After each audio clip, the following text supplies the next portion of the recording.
The first cry of my newborn daughter had barely faded through the maternity ward when my husband looked down at her tiny face, stepped back as if she were a stranger, and demanded a DNA test before the nurses had even finished wrapping her in a blanket. 30 minutes after surviving the hardest hours of my life, while my body trembled with exhaustion and happiness, the man I trusted more than anyone accused me of betraying him. I thought that accusation would destroy me. I had no idea it was about to uncover the secret that would destroy him instead. If you believe kindness is stronger than revenge, if you believe forgiveness is earned through truth, and if you enjoy emotional stories filled with hope and second chances, please take a moment to like this video, leave a comment telling us where you're watching from, share this story with someone who believes honesty always wins, and subscribe to our channel so you never miss another unforgettable journey.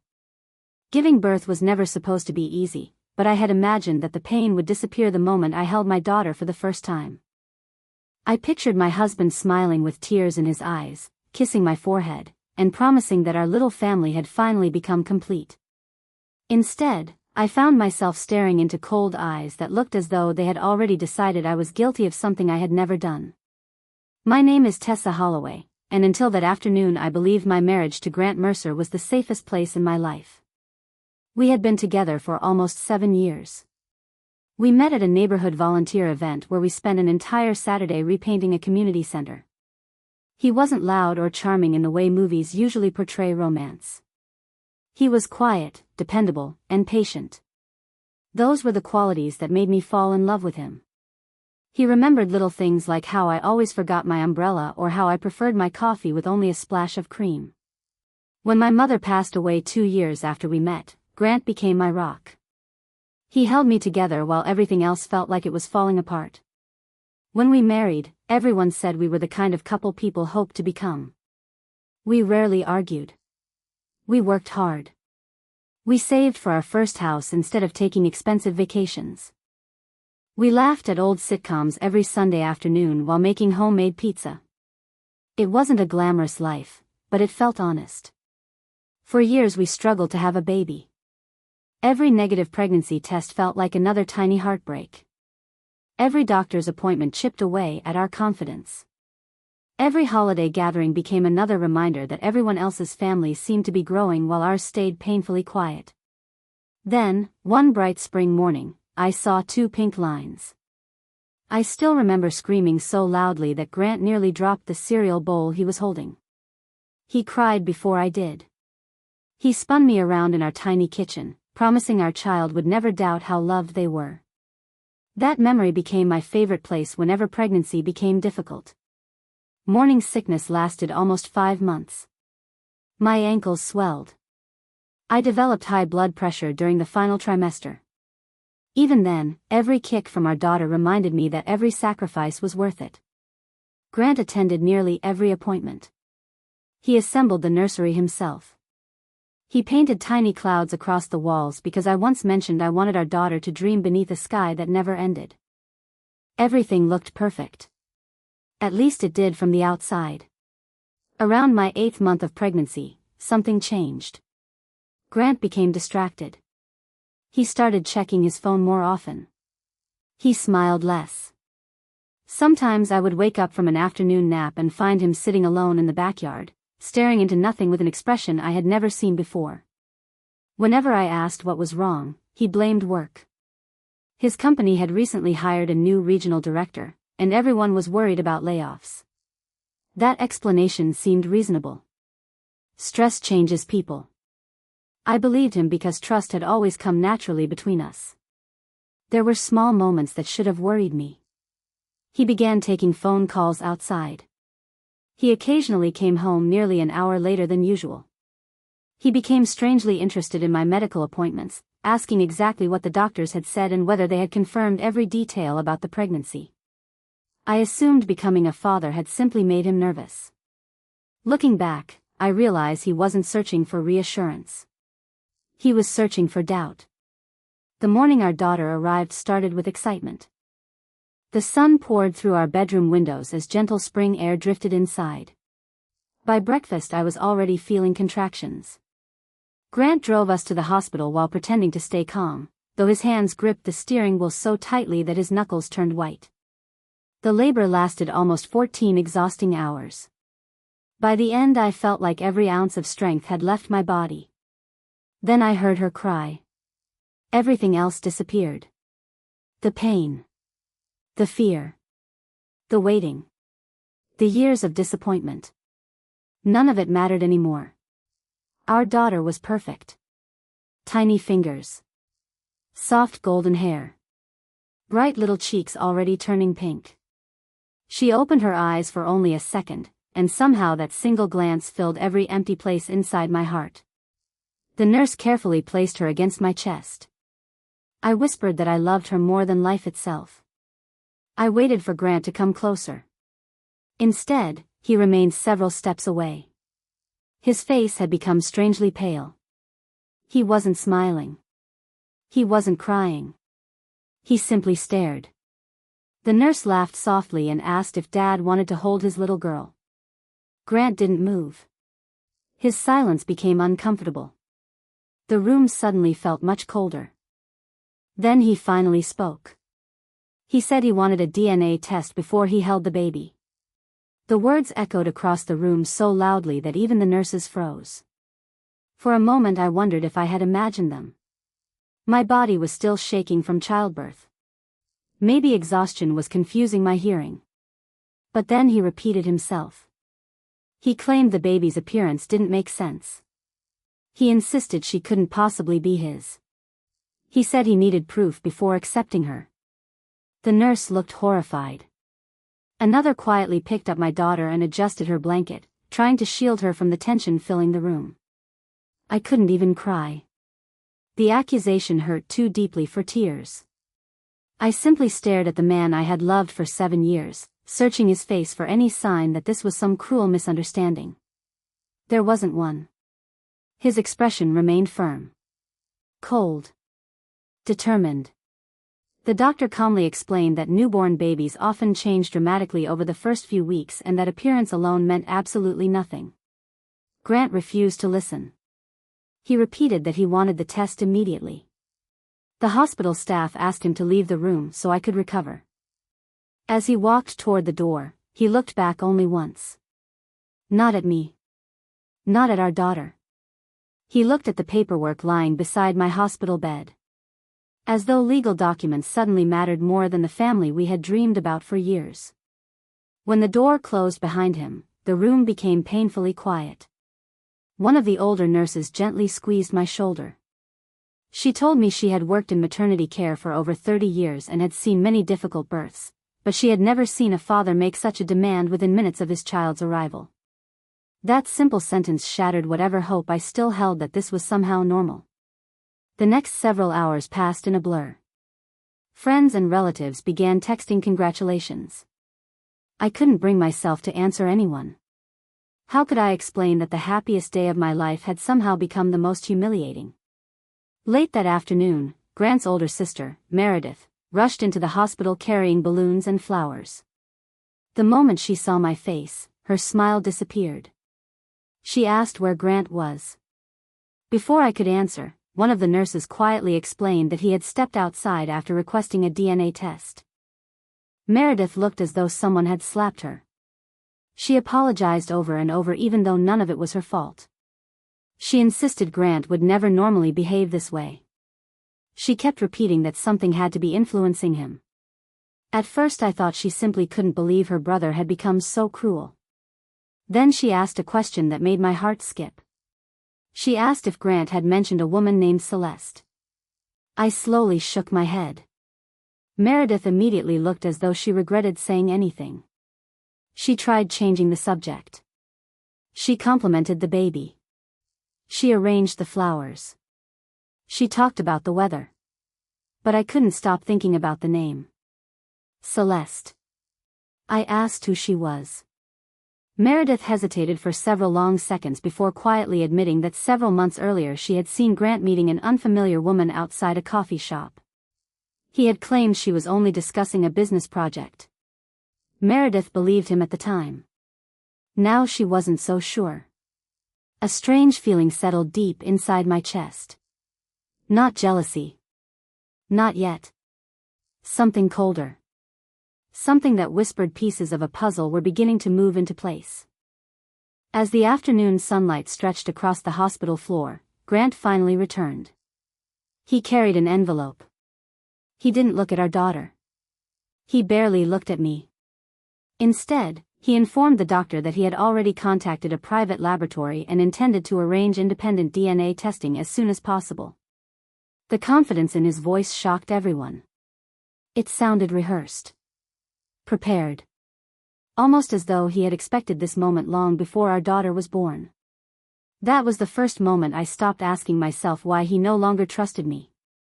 Instead, I began wondering why he needed so desperately to prove that our daughter wasn't his. And somewhere beyond those hospital walls, without either of us realizing it, another child was about to change everything. The following morning arrived with bright sunlight pouring through the large hospital windows, but warmth never reached my heart.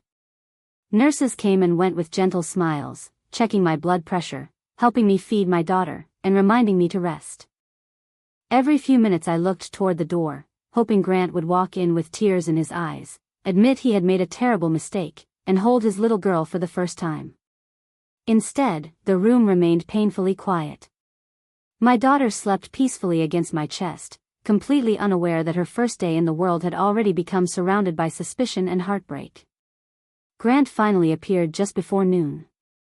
He looked exhausted, but not from worry about me or the baby. He looked like someone carrying a burden he couldn't explain. He stood near the window instead of beside my bed, folding and unfolding the same document in his hands. He barely acknowledged our daughter, whose tiny fingers reached into the air as if searching for the father she had never been held by. He informed me that the DNA collection had already been scheduled. The laboratory would send someone to the hospital before I was discharged. His voice remained calm, almost businesslike, as though we were discussing insurance paperwork instead of questioning the foundation of our marriage. I searched his face one last time for compassion, for regret, for any sign that the man I married still existed somewhere behind those empty eyes.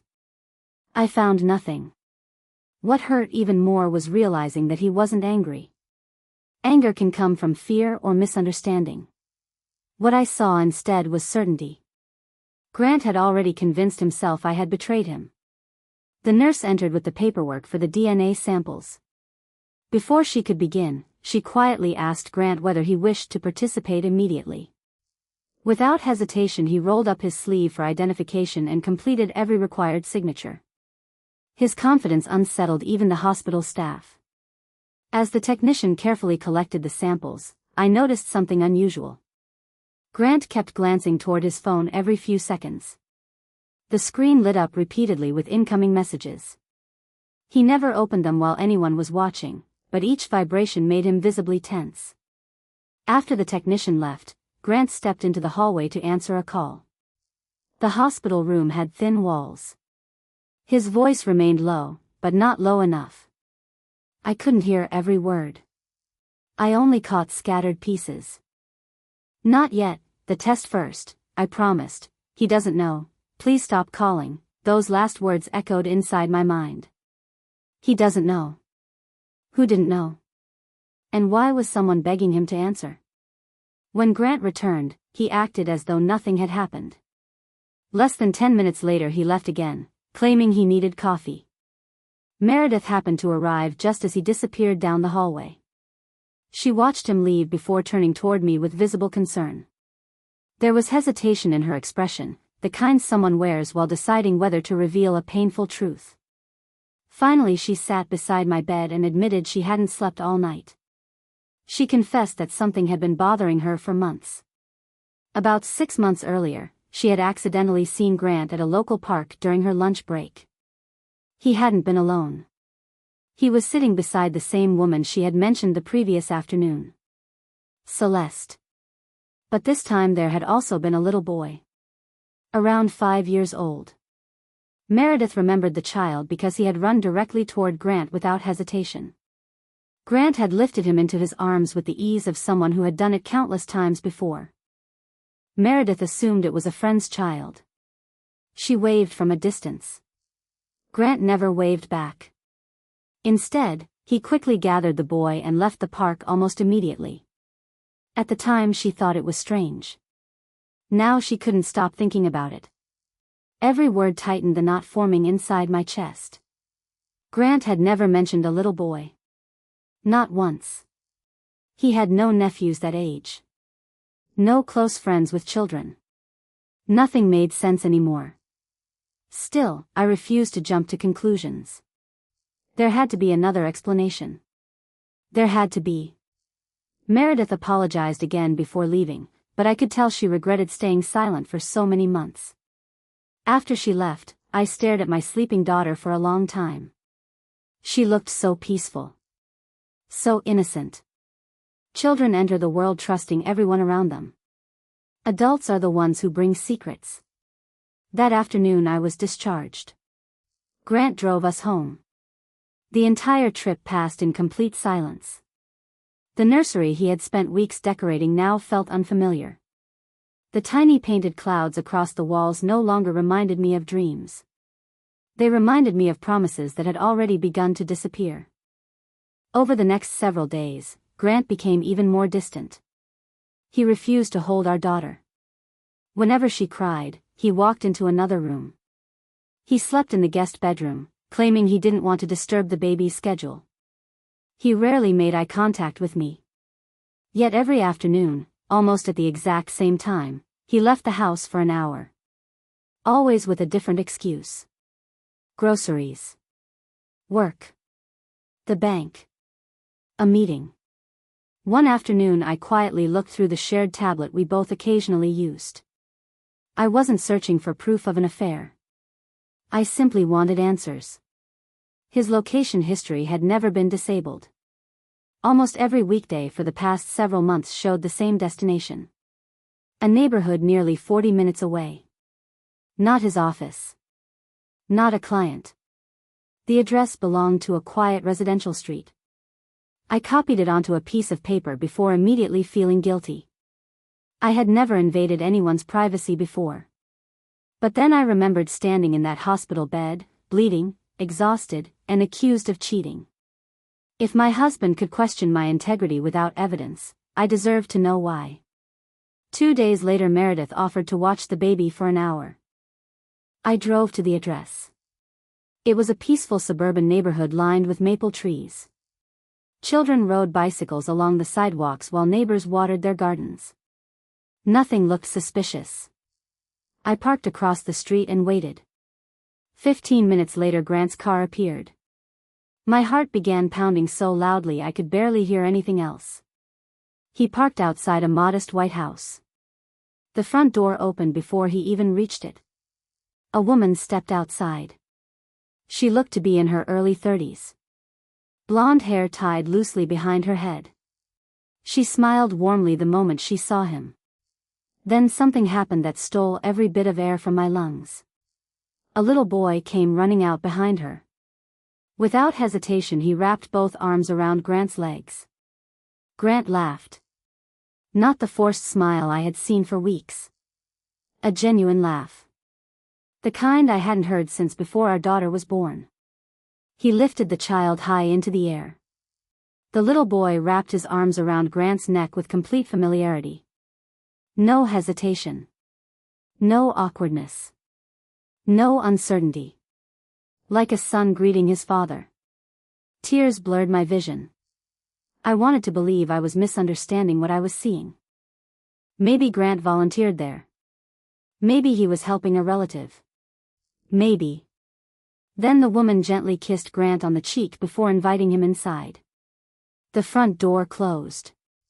I remained frozen behind the steering wheel. An hour passed before Grant came back outside. The little boy hugged him again before waving goodbye. As Grant drove away, I stayed where I was. I couldn't even start the engine. The pain wasn't just that another woman existed. It was the realization that while I was carrying our daughter, attending doctor's appointments alone more often than I realized, decorating a nursery, and believing we were building our future together, Grant had already been living another life. But the biggest shock was still waiting. As I finally gathered enough courage to drive home, a neighbor walking her dog noticed me sitting there. She smiled politely and asked if I was looking for the Harris family. Before I could answer, she casually added something that made my entire world stop. "They're such a sweet little family." Celeste's husband passed away years ago, but thankfully little Owen still has his father in his life. I frowned, confused. The woman continued speaking without realizing what she was revealing. "Grant comes every week. Everyone around here knows he's Owen's dad."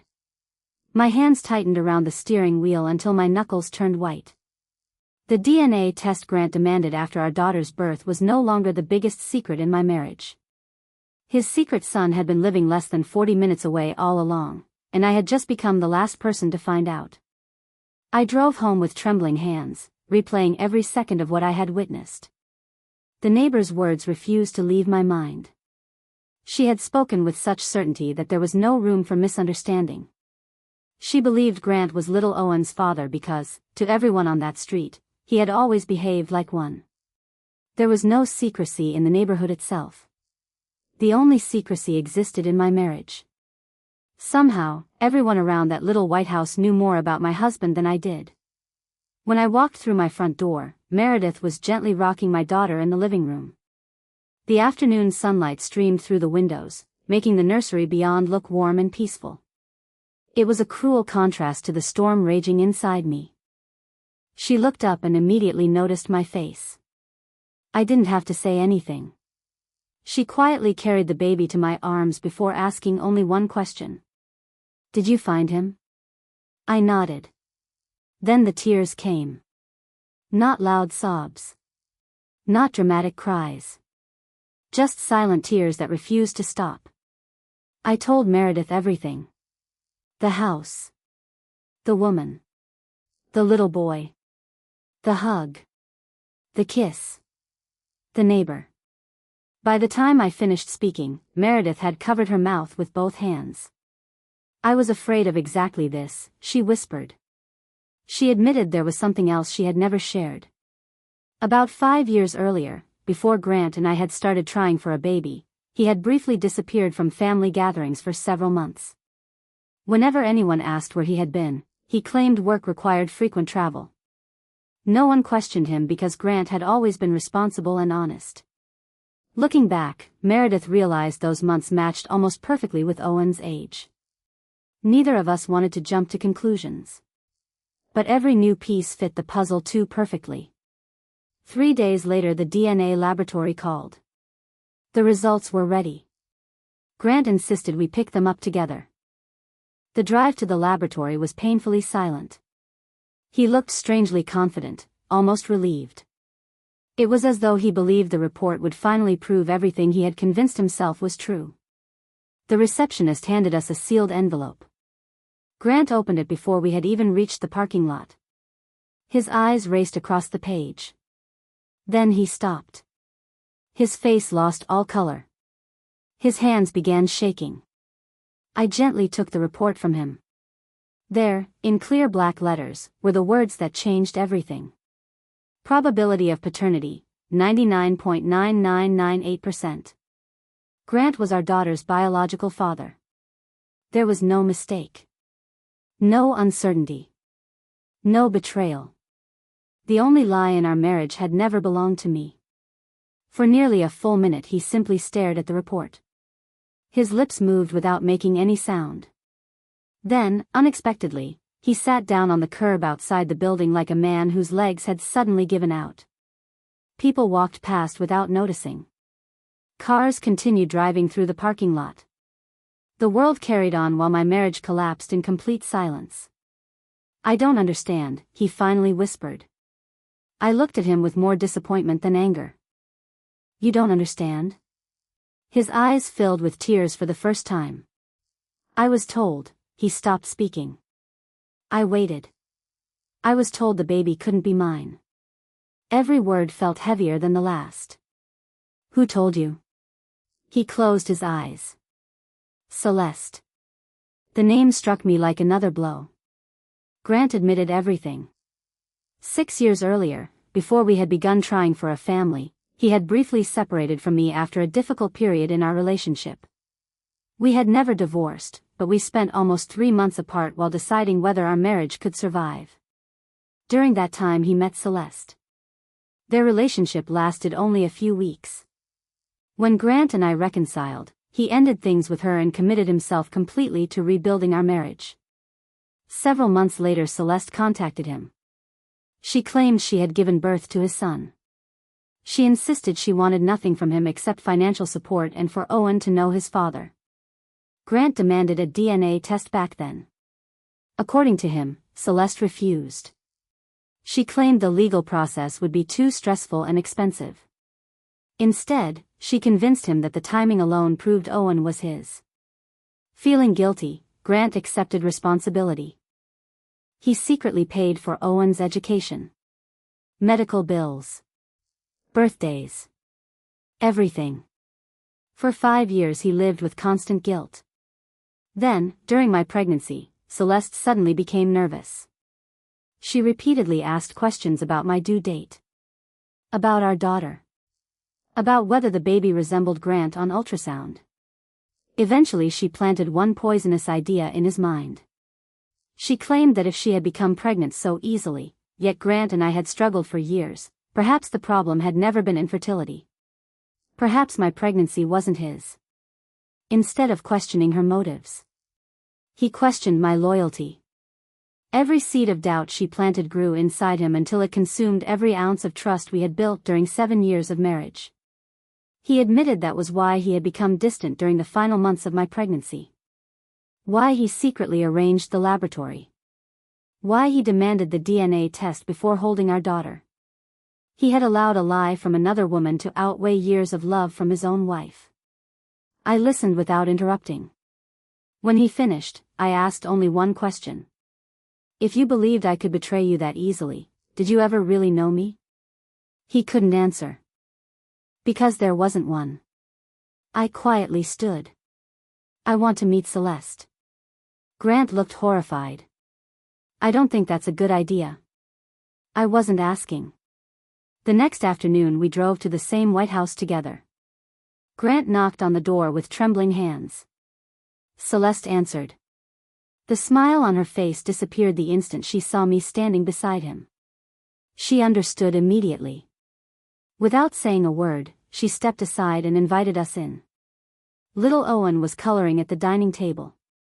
He looked up with bright blue eyes and smiled at Grant. My heart broke. None of this was his fault. He was just an innocent child who loved the man he believed was his father. Celeste asked Owen if he wanted to play in the backyard for a little while. The moment he left the room, the silence became unbearable. Grant placed the DNA report from our daughter on the table. Then he looked directly at Celeste. I believed you. She lowered her eyes. He continued. You convinced me my wife had betrayed me. Still she said nothing. Finally she whispered words that neither of us expected. I'm sorry. Not because she had been caught. Because she was tired. Tired of carrying a lie that had grown bigger every year. With tears running down her face, she admitted she had never actually known who Owen's biological father was. During the period she met Grant, she had also briefly reconciled with a former boyfriend. The timelines were close enough that either man could have been Owen's father. She had guessed. Nothing more. She chose Grant because he was kind, stable, responsible, and willing to help. When he accepted responsibility without insisting on legal confirmation, she convinced herself that telling the truth later would only destroy everyone's lives. Year after year the lie became harder to confess. Then my pregnancy terrified her.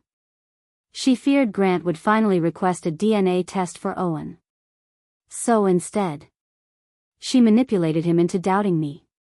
She believed that if he focused on my baby's paternity, he would never question Owen's. The room became completely silent.